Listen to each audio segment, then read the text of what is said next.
Hello, Oh, boy. everyone. Welcome to Type Talks. Today, we are going to talk about INTJ versus INFJ. Today, we have Lauren.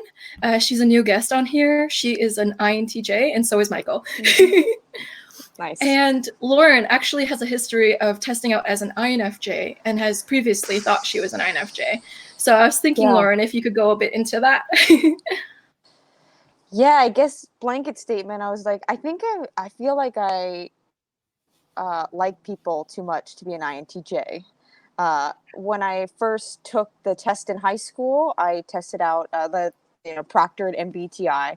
I tested out as an INTJ, and I kind of read it, took it, and I was like, that's cool. Kind of felt like an astrological sign. I was like, I'm not going to put too much thought into it. And then later on, I started to get into personal development and reading about MBTI as a growth tool, which led me to Personality Hacker, and just reading I guess a lot of it stems from just looking at memes of INTJs and like the stereotypes. And I was like, that's not me. I work in the arts. I'm an actor. I care about people a lot. And I was like, I think maybe it's an INFJ. I've been an INFJ the whole time. And it was not until I got at our Personality Hacker conference, we did these, I would call them we tried to isolate each cognitive function and see how easy it was for us to perform whatever that function was. And I noticed that the TE, the extroverted thinking function, was very easy for me to do. While like something like the introverted thinking, I was like, I don't think I have this. Like, for sure, I don't have this. Does not come naturally to me. And that kind of solidified. I was like, yeah, I think the original test was right. But that's it in a nutshell. That is so cool. Yeah, you're an artsy INTJ, so it's like not really mentioned a lot, but you're actually very funny. Like, I consider you very funny. Well, so, thanks. Yeah. And you do comedy shows, and I'll include any links that Lauren provides me below whenever she has them. And as well as Michael, if he ever presents them to me. But these are like really likable, friendly INTJs in my opinion, and like they're, to me, like show how cool INTJs can be. And you talked to me, Lauren, about the stoic face, and I was wondering if you could go a little bit into that.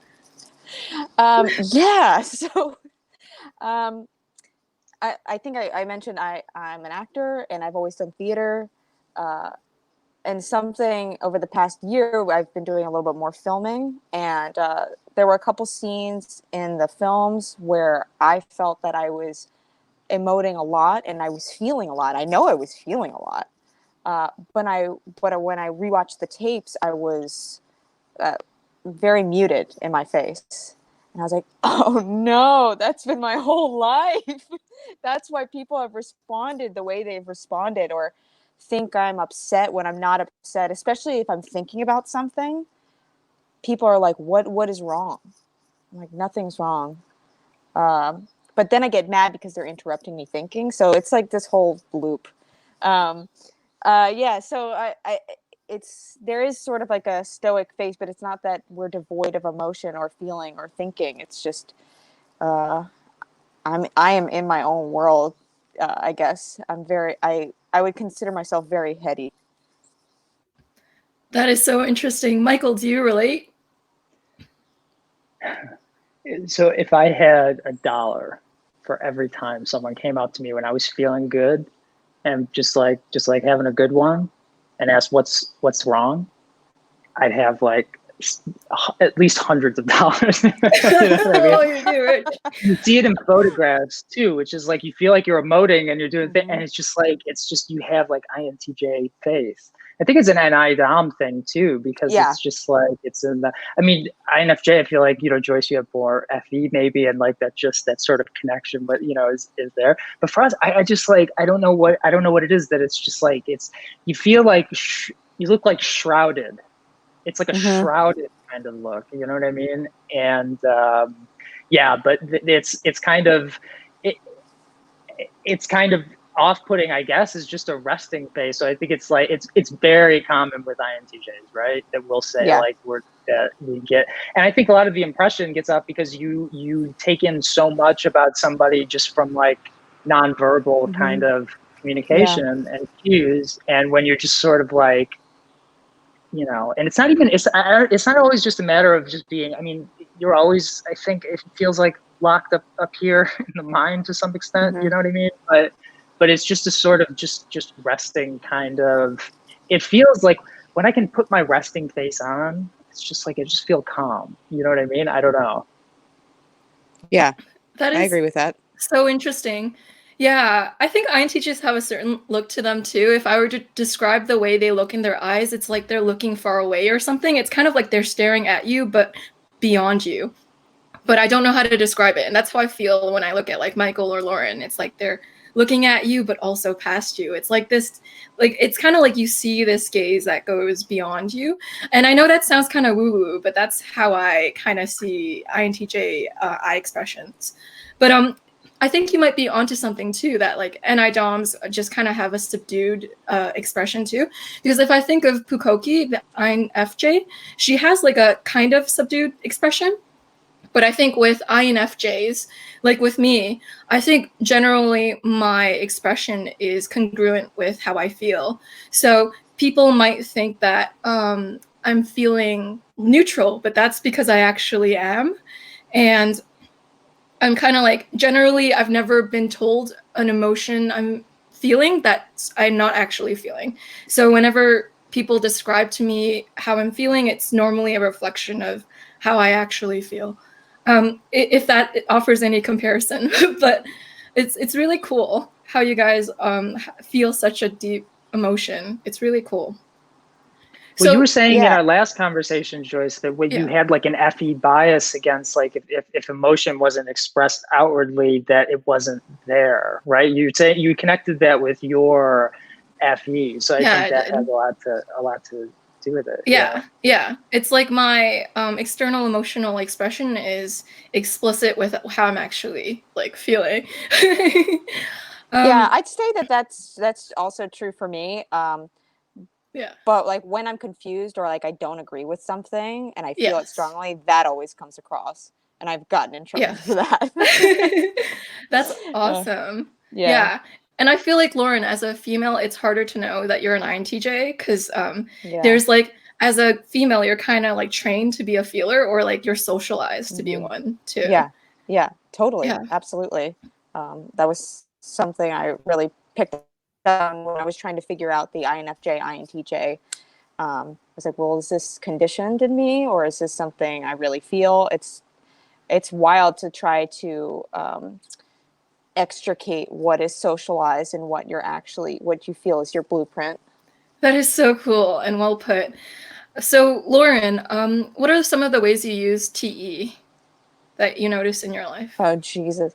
I feel like my TE has taken a backseat. I'm going to be honest. No, I think, well, you know, in the arts, like I really enjoyed the producing role. And I like making sure that everyone's on the same page as far as like scheduling and like what could be, and like what are the solution, or like what are the short-term goals we can have and tackle in order to get our long-term goals. I like, like when I can really tell I have TE when I'm leading a group, because like we can talk about like, oh, I'd love to do this, I'd love to do that. But I'm like, okay, well, we need concrete things we can do so we can get to that next step. But I think, when it comes down to like my personal schedule, I feel like, I don't know, my TE is drunk or something. And just, I sometimes feel like I squander so much time trying to figure out order of operations of what should come first in terms of priority, or what's going to get me to my goals. But yeah, that's probably how I use TE the most, is when I'm in a leadership position. Interesting. How does it show up in a leadership position? Well, it basically like what I choose to take on. Like a lot of people just like, if they're in the arts, like I'm a performer, and I'm in an improv group, to give you a little bit more context. Like A lot of people just want to focus on the art and just right here and right now. But I like to look at it as like, okay, this group can, if we do X amount of shows, we can submit to festivals. It's just more of like an organizational role, which nobody usually likes to take on, but I really enjoy it. Interesting. Yeah, and I remember at Profiler Training, which is the personality hacker event that maybe you guys want to go to, or it's up to you, that Lauren, I remember you answering other people would come to you to organize what they should do during the TE exercise. Like you were like, oh, sometimes people come to you to help you with that. I mean, for you to help them with that. Oh yeah. Could you go into that? Yeah. So from my understanding of my family of doing their profiles, I don't have anybody with TE in the front seat. Yeah. So it was a little, for somebody who does have TE in the front seat, it was a little chaotic. So like for our vacations, for example, I would make an itinerary. And this is when I was like, 11 or 12. Like I would make the itinerary of where we could go if that was closed or somebody didn't want to go, because I know somebody in the family wouldn't want to go to my first choice. So I'd have like a plan B. And that's just something came very naturally to me. I liked doing it. And that's something I did for my family, not so much my friends, but my family, just because, especially because nobody seemed to have any TE anywhere. That's amazing. So It seems like for some INTJs, because their TE is second, it doesn't come out until like the group like needs it like a lot sometimes, because they're kind of like, I know, more for passive. Me that's true. Yeah, for me that's definitely true. That's so cool. And yeah, so Lauren gave a really good example of like making a situation that works for everyone. So Dave and Shan from OP define TE as making a situation work for the group or work for the collective. And that was like a good situation where Lauren provided that she was helping organize a trip. So that was really cool. Thank you. Yeah, of course. Definitely. Yeah. And what are some ways your FI shows up, Lauren? And I'm sorry for the raspy voice. I appear to be like sick in these videos. Oh, I hope you feel better. Oh, thank you. My FI. Well, I can say that sometimes I have a hard time describing FI, which is probably normal, and how it comes about. But I can say that definitely I love music so much. And I love performing, and that's where I feel like I can really express myself to its fullest extent. But it's especially in my acting. In my acting, I've thought about this because there are some acting teachers that I've really disliked and I've hated their exercises. I don't find them helpful. And I've realized it's like, oh, I use my NI and my FI together to put on a performance. I like to understand the perspective of the person first and foremost. That's how I get, that's how I inform my character, rather than starting with maybe an FI, like feeling an emotion. That doesn't help me. But then the emotion comes after I understand the perspective. So I guess that's probably the way I use my FI the most. But it's always just like a gut feeling, and I've become out of touch with it, in touch with it, kind of bites me in the ass a lot of the times. I realize when I feel like I'm right and somebody is wrong, it's because my FI has been threatened somehow. It's never like a logical argument. It's like, well, it's just because I don't like this person, or I don't like this idea. That's but yeah, very FI. yeah. And I wanted to comment on something. I forgot though. Michael, do you have anything to say? Oh yeah, no, I remember. I'm so sorry. Go. Like Lauren said that she needs to perspective shift before like her FI kicks in, and it like reminds me that there's an order of priority with the functions. So it's kind of like your first function takes priority, and like the perspective of your first function has to be met for you to feel more willing to use the lower down functions. So it's kind of like it filtered through the first I can say that is also, and this is, I don't know if this is true for you, Joyce, at all, being an INFJ, but that kind of sucks sometimes too, because I understand a lot of people's perspectives, but it doesn't mean I have to necessarily like them. That's a delineation I've had to learn. It's like, yeah, I understand why you made those choices. This is for closer relationships, I'll say. But it doesn't mean I'm okay with it. And that's something that growing up, I had to realize that it's okay. I can understand, but I don't have to like it or agree with it. That is so cool. Michael, do you have anything to add? No, that's interesting. No, I not immediately, no. Interesting. So, Michael, how do you relate to Lauren's description of FI? Well, we're both maybe more like arts oriented, so I think that is one thing. The first thing that Lauren brought up was music, and I think of music as a very FI.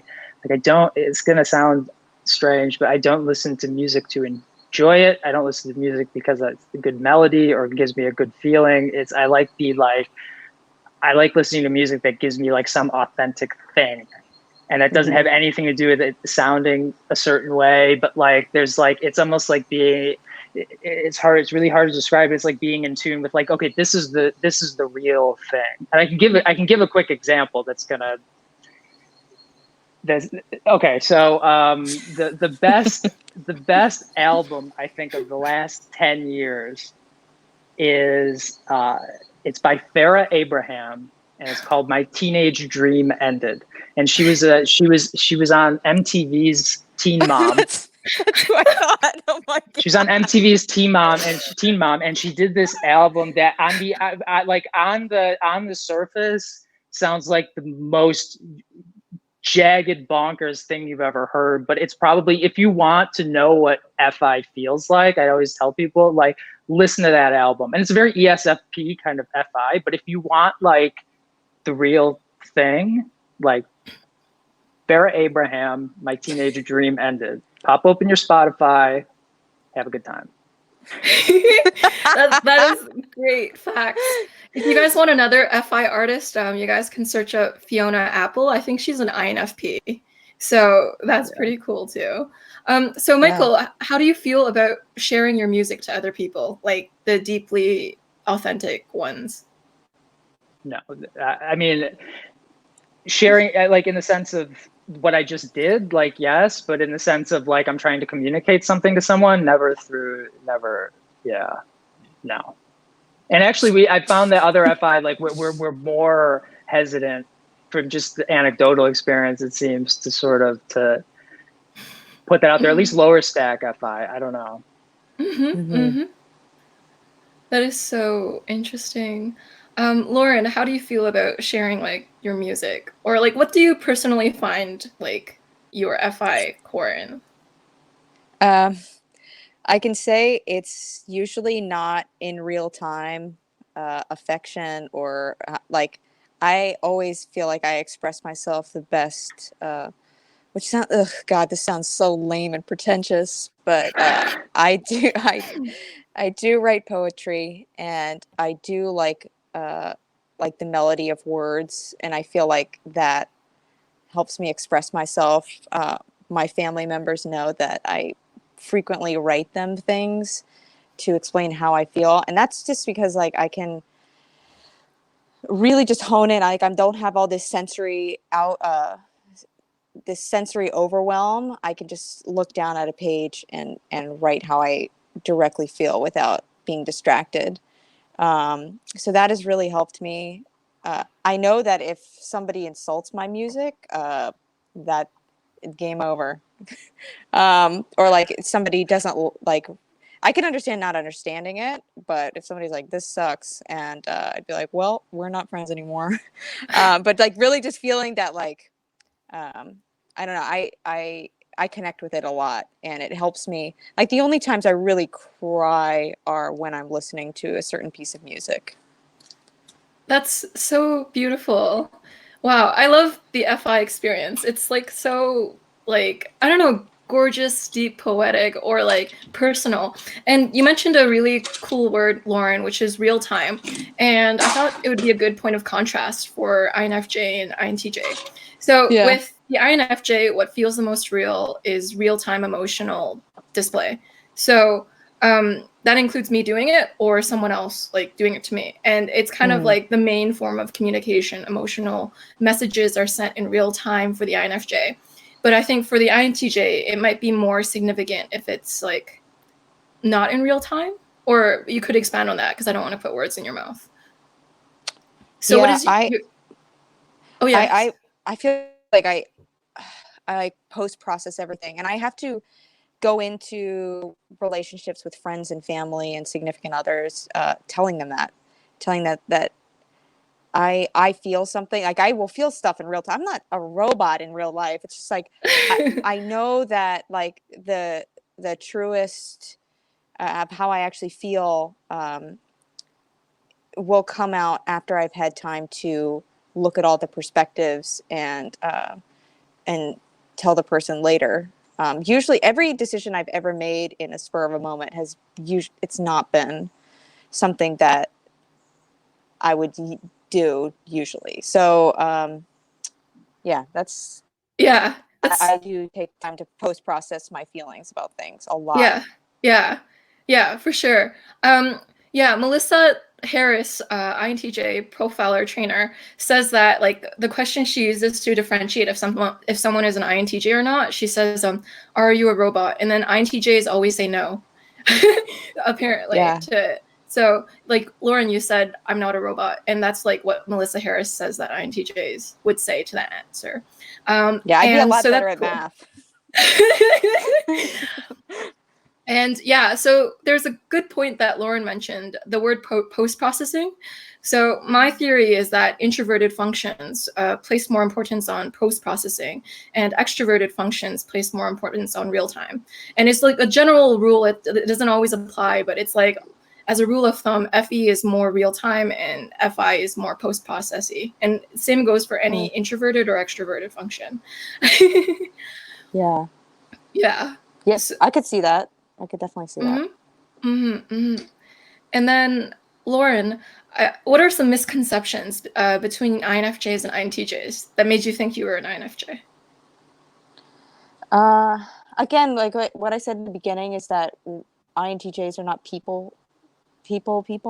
And I guess I don't necessarily feel like I am like the life of the party. I mean, listen to the way I talk. It's very flat. It's like I'm not that person, but I really care deeply about the things I care about. And in my medium, in art and comedy, and I work in mental health, like my passion is people and getting them to understand themselves as I do the same with myself and the bigger picture. So it's just this weird line. And then also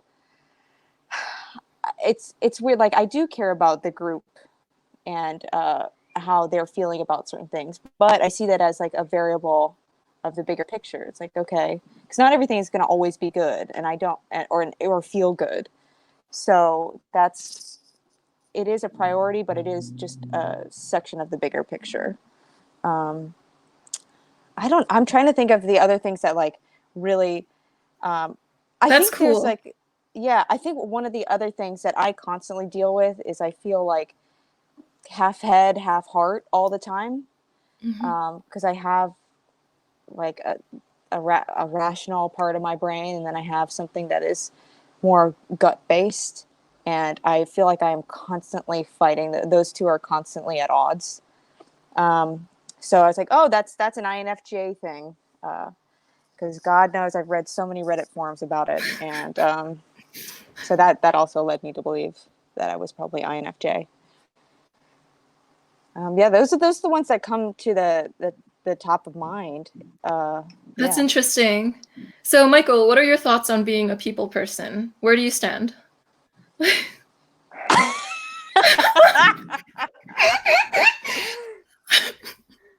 I mean, Okay, can we nail down a definition of people person? Like, what are we?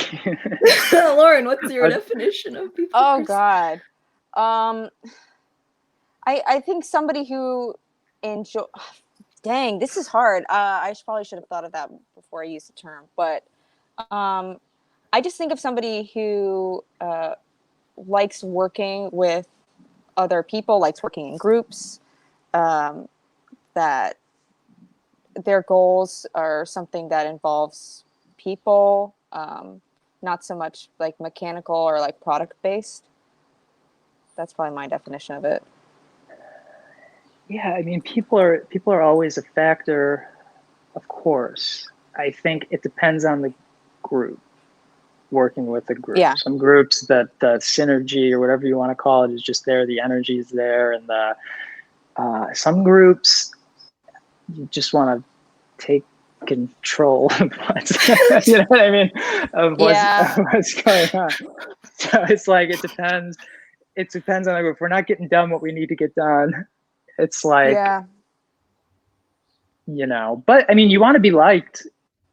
If you're being honest, like you want to be like friendly, and you want to have good feeling like mutually with people. So in that sense, it's I'd say, yeah, it's just a matter of like, what are we trying to do? You know, what are we getting done?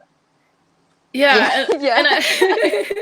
And I would also say, Michael, today you helped me edit my MBTI test, and one of the qualms you had with my test was that I wrote relational impact for feelers, and you were like, no, because TE can, like, if their goal has like a relational result in it, like the TE user could mistaken that for like, oh, you know, that's the answer I want to pick. And I think that's what Lauren means by people person. It's kind of like the relational impact and how people associate that with being like a feeler. So maybe, Michael, you can go a bit into why you answer INFJ on questions. Well, that was a case where it was like, so it was an A/B. So it was making decisions. That answer was like based on values and relational impact is what you wrote, and the other one was based on what makes like the most consistent sense. what makes the most sense. What makes the most sense.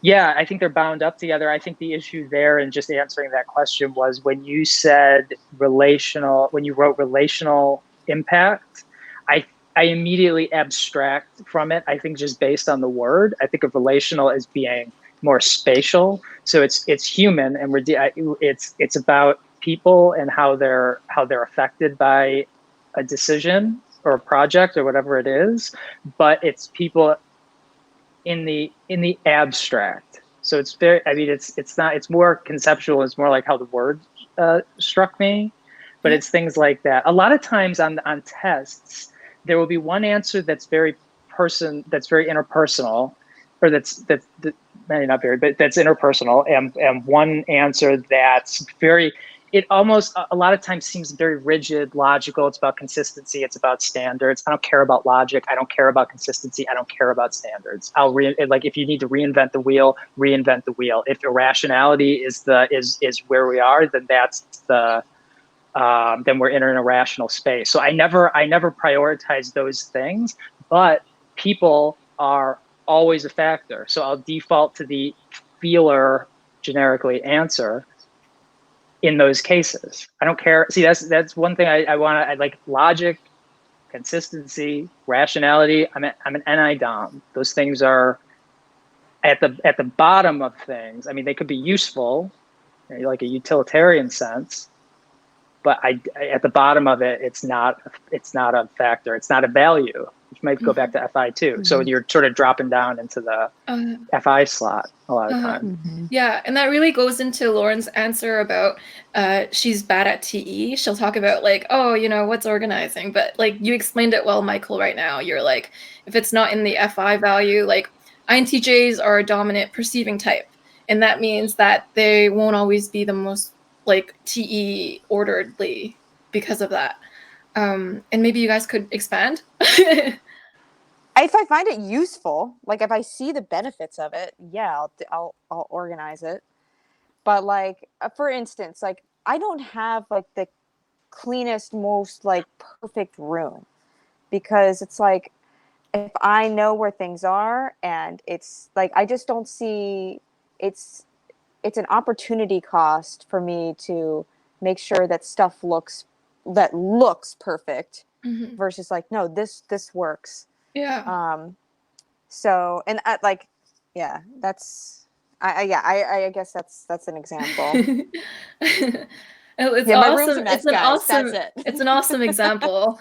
It's kind of like there's less return on investment for cleaning your room because you're mostly in your mind anyway. So it's like, well, why Exactly. should I clean my room? Right. But yeah, it's like a Right. stereotypical judger thing to do, or like a Yeah, TU, totally. or like Yes. yeah. So that's so interesting. What are some other ways that you deviate, like that made you think that you were an INFJ?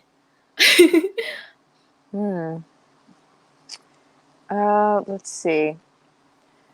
I'll just tell your viewers, don't get your information from memes. Please don't, people, everybody. Look, I come from a place of doing that, and it's not like looking at the cognitive functions.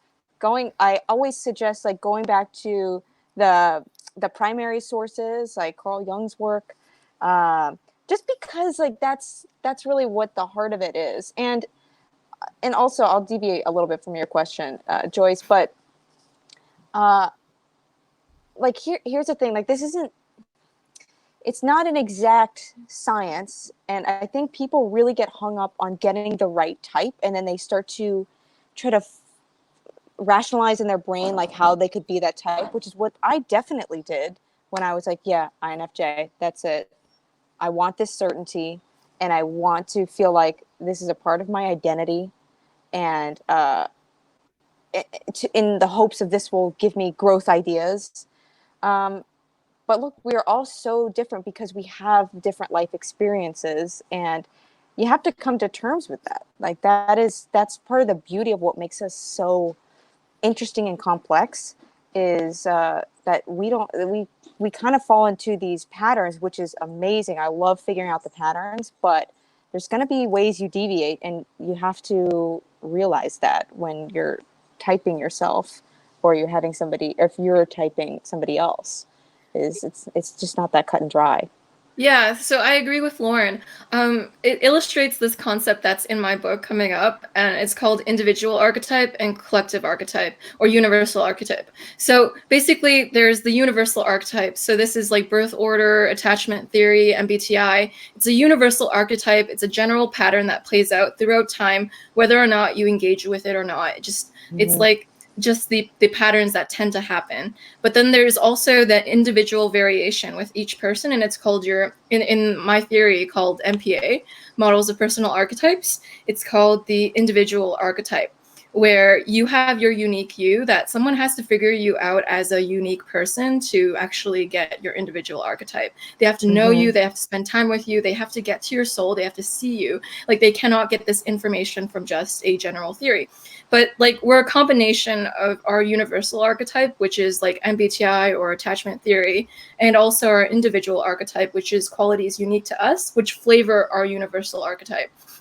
So our flavor of INTJ is dictated by our individual uniqueness, our individual gifts. So Lauren is a very talented and artistic INTJ who feels a lot. And so like, with the classic INTJ memes where they, they're masterminds who control the planet and then, I don't know, destroy those who are in their path, like Lauren won't relate to, because she's her own unique person. But it's still like, there's still value in knowing about INTJ, because definitely, it's cool to see something you share with someone across time. It's like a pattern that exists beyond you, and you're kind of participating in its beauty for a moment in time. And it's kind of like, wow, you're really sharing this experience with people on a greater scale. And I don't know. So my spiel is over. Sorry about that long. No, that was beautiful. That was really insightful, and I wish you could just profile me, because that was that's very much how I feel and how I think. It's like there's so many different models that we have, and let's use them if they're valid and people are getting something out of it. But individually, we're very different, and it's like honestly, I think having these models, while they can be amazing, it gives people a chance to stop listening and to stop learning and adjusting their view on a person.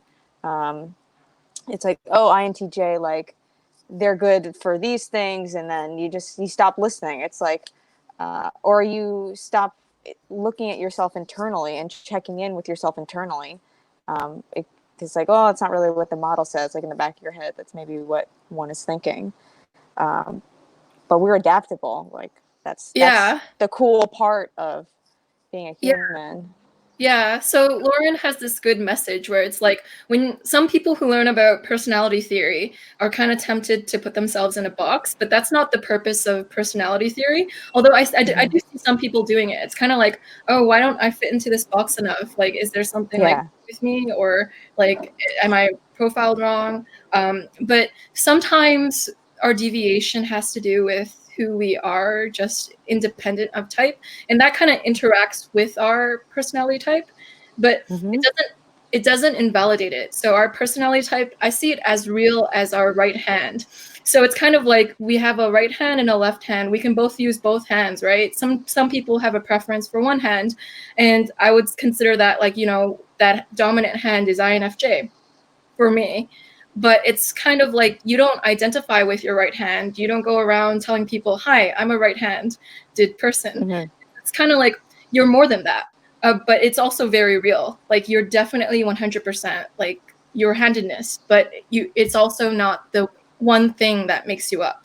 So it's kind of like balance with type. It's like realizing that it's like a handedness to have, and not your entirety of your being from beginning to end. Yeah, I found it particularly helpful when I've gotten into interpersonal arguments or issues, like explaining to somebody that like this is how I kind of work, especially like the post-processing thing or not reacting in real time. People will take that as an affront on, like, they'll think I'm a jerk, or that they think I am aloof, when it really is just, it's a different way of functioning. And I try to say that up front, so people get that and don't take it personally, especially because I'm in a job where people's feelings make deals. So like it's crazy. It's a strange, interesting business, but like you have to really pay attention to that stuff. That is like so interesting to learn about. Yeah, so environmental demands, like our jobs, really affect how we show up too. Because if our job requires us to be more feelery, we may develop more of those traits. But it's still like, it's like this, okay? If you're building a wall, your innate bricks, the blue bricks, are like your dominant preferences without environmental influence. But if your environment says so, sometimes you learn how to put yellow blocks, sometimes you learn how to use red blocks to build a wall. And there are many ways to build a wall. So you can have feeling like traits without being a feeler. And you can have a lot of the mentalities without being a feeler, because the baseline is the blue blocks are the ones that are most intrinsic to you. And they're kind of like your base level programming without the environmental influence. Right. So it's an interesting it's an interesting thing to know about type and environment, because it really plays a part. Like people might be looking at my videos and going like, you know, Joyce is kind of subdued, right? But the thing is, I grew up in an Asian household, and when like the particular household I grew up in, and some Asian households are, their prominent type is STJ. So my, like, everything about Chinese culture is very like rule, hierarchy, about respect, about not talking. It's about subduing, because the Asian saying is, if you're a nail that sticks out, you'll be hammered down.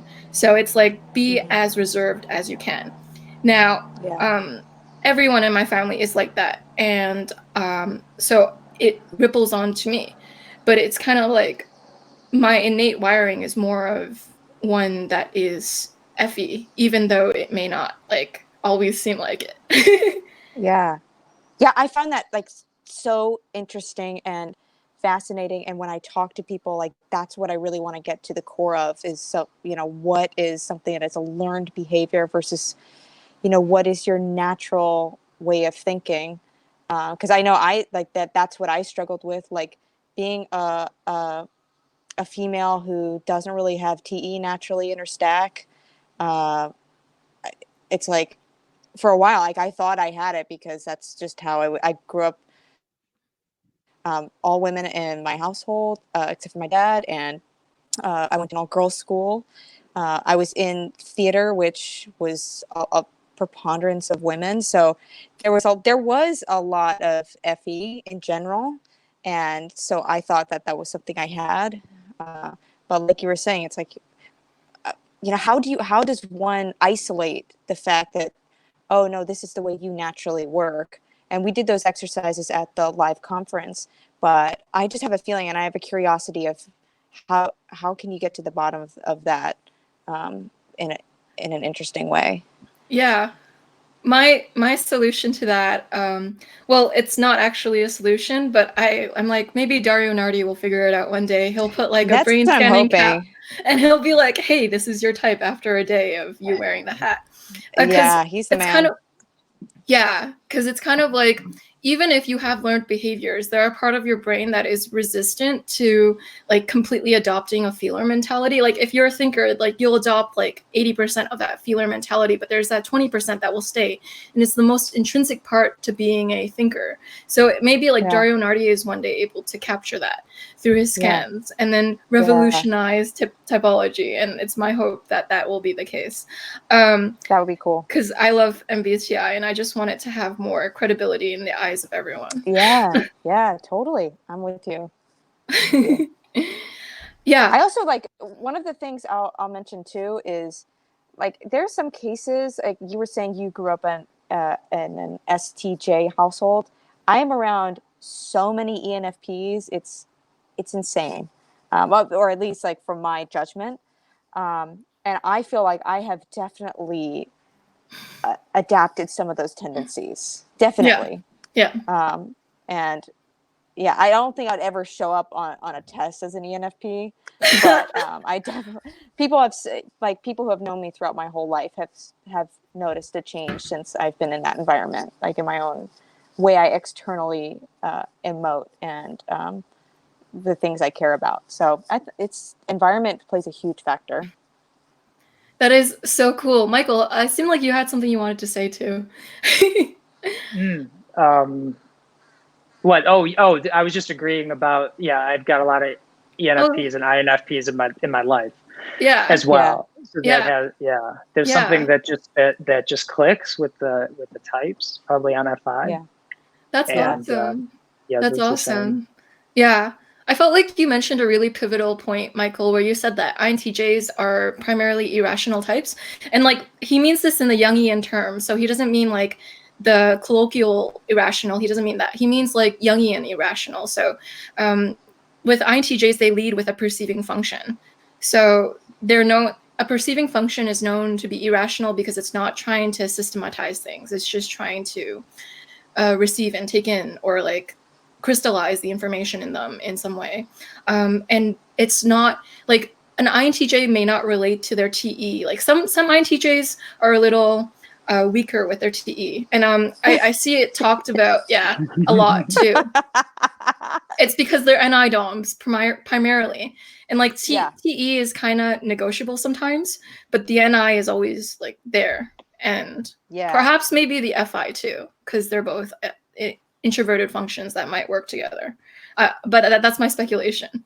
Yeah, I can definitely say that I love being an NI so much. Like it's like I rewatched Alice in Wonderland like 3 times the other day, and I love that like interconnectedness feeling and just realizing patterns. Like that is just my place of solace.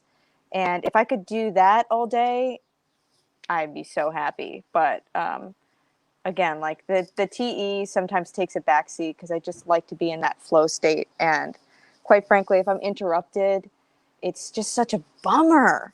Again, FI. I don't like it. So you guys now know I watched Alice in Wonderland 3 times the other day, which is it's fun and interesting. Same. Quarantine life. Yeah. Well, like, thank you so much, guys, for coming on. Like, it was a pleasure to speak to you all. And you guys are like such intelligent, friendly, wonderful, and just pleasant INTJs. And like, I'm so glad to be your friends. You enrich my life so much. And like, thank you just for being alive. It just brings value to my life. I love all the my God. INFJs in my life, especially Joyce. Yeah. So if you like this video, that's very kind. oh yeah, it's from the hot to yours. Yeah, thank you. So if you like this video, like and subscribe, and I hope you guys stay safe during this Corona madness. I hope that life treats you well, and bye, guys. Bye, Okay. Joyce. Thank you so much.